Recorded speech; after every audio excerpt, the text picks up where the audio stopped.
Hey YouTube, what is going on? Brandon here with another printer video.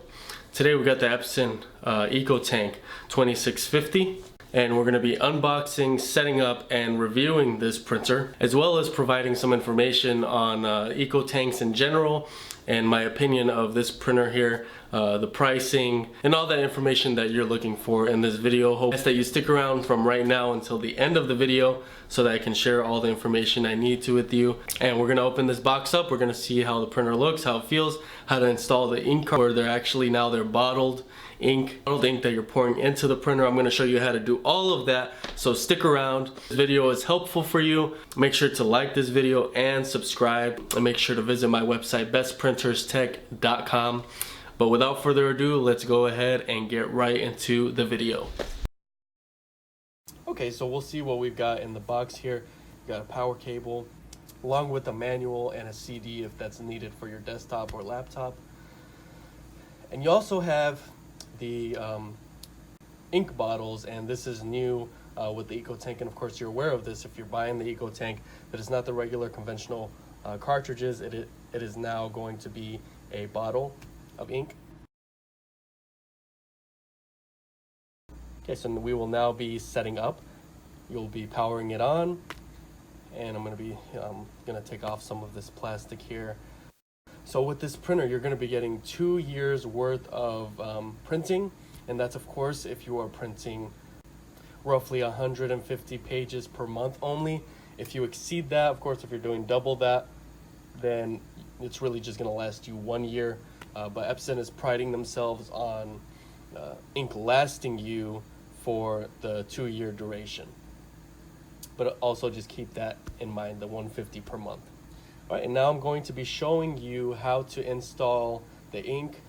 We're going to start off with the black ink, and I'm going to speed through the rest of the colors, but really just to show you, you're going to open up your packaging there, and you're going to want to be careful. So you're going to, of course, take off all the plastic, anything that's covering the product from being used. You're going to remove. Just be really careful, because if you stain yourself with this ink, even the packaging says that it may not come out. So you need to be really careful with that. So once you get that cap back on, you are going to lift it up in, of course, with the nozzle facing down into the ink compartment there.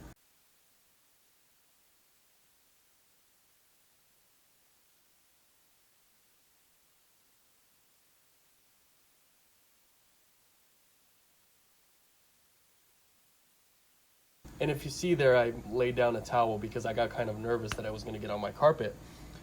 But really, if you start squeezing a little faster than what I'm doing, you can really fill it up within a few seconds, and there's really no reason why it would overflow. But I was kind of taking it slow at this point, so I didn't make a mess or didn't stain anything. Just remember, there's a link in the description below for this printer if you end up wanting to purchase it.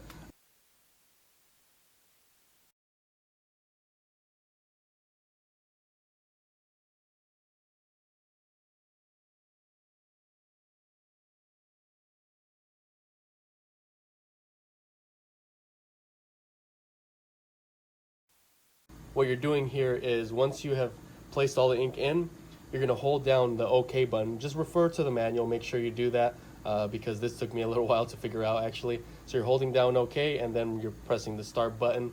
It's all in the manual. Check that out first before you continue. Okay, so this is a printer that obviously no touch screen there. You have very limited options. This is the most basic Epson, what used to be an XP version, that is really just bare bones, doesn't have anything special about it, and really you're just getting everything you normally would get with a with an XP. Of course, this is an EcoTank, and you're going to get more usability out of it, but you just need to be really careful with the ink. Don't let it run too low, because you could have issues. But you've got your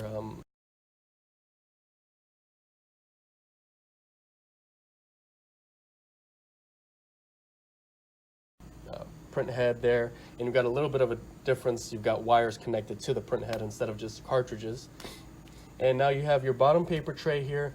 Really simple. I thought there was something there on the bottom, but clearly it's just the one paper tray. back paper tray as well to actually place the paper in. So it's a very, very basic printer.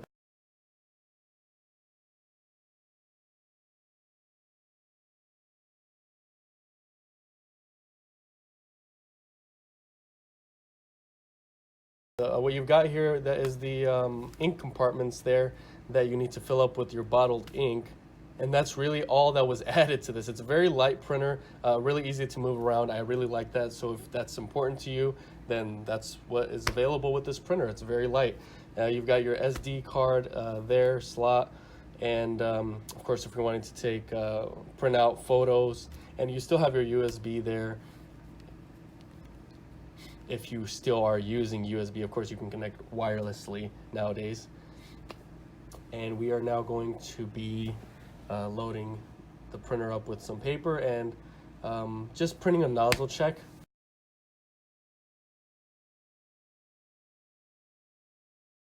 So you see there, it's a basic printer. It's gonna print basically the way you did before. The quality, I don't know. Is it gonna be better than the previous XP versions?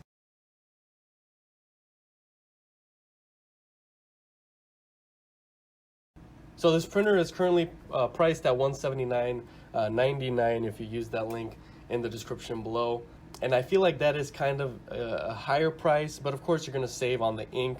And I'm also gonna provide a link in the description below for cheaper ink in the future, so you don't have to go to the store and it's gonna be more expensive that way. I'll find something that's remanufactured and cheaper for you. But overall, this printer is functional. I would give it a 3 out of 5. Nothing special here. Just it's nice that it has the eco, but the yield, of course, is going to be there. You're going to have a lot more ink for less money. So in general, I would recommend this printer just because of the high ink yield. So that's really all I have for today. If you have any questions at all, go ahead and comment below. Also, make sure to like and subscribe to my YouTube channel. Also, and make sure to visit my website, bestprinterstech.com. Thank you for watching, and until next time.